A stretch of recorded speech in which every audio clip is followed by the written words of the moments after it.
వశీకరణం ద్వారా ఏదైనా ఒక శక్తిని సాధకుడు వశం చేసుకుంటాడు. అది దుష్ట పిశాచ భేతాళ శక్తి, దైవశక్తి.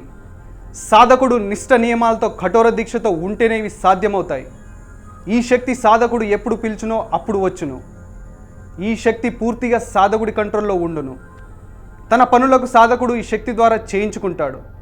ఎదుటి వ్యక్తులను భయపెట్టాలన్నా, బాధ పెట్టాలన్నా, కాపాడాలన్నా ఈ శక్తి సాధకుడు చెప్పినట్టు చేయును. చెప్పిన సమయమునకు పనులు జరిగిపోవును. ఈ శక్తి కేవలం సాధకుడితో మాత్రమే మాట్లాడును. ఈ శక్తిని తృప్తిపరచుటకు సాధకుడు ఎంతో సాధన చేయవలెను.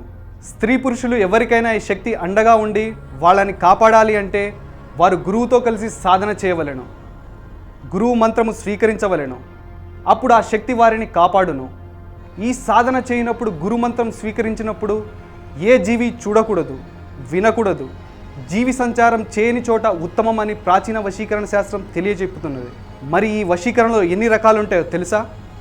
స్త్రీ పురుష వశీకరణములు, శత్రు వశీకరణములు, సభా వశీకరణములు, రాజ్య వశీకరణములు, జంతు జన దేవ రాక్షస త్రిలోక వశీకరణములు. స్త్రీ పురుష వశీకరణములు అంటే మాట వినని పురుషుని లొంగ తీసుకొని తన మాట వినేలా చేసేది, లేదా మాట వినని స్త్రీని తన ఆధీనంలోకి తెచ్చుకోవడానికి పురుషుడు చేసేది.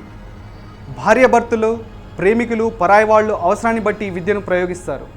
శత్రు వశీకరణములు అంటే ప్రమాదకరమైన వ్యక్తుల నుండి మనల్ని మనం కాపాడుకోవడానికి శత్రుస్తంభన లేదా వశీకరణము చేస్తారు.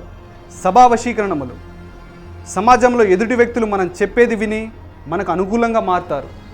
వ్యతిరేక శక్తులు ఉంటే దీన్ని ఉపయోగిస్తారు. సభా వశీకరణము చేస్తారు.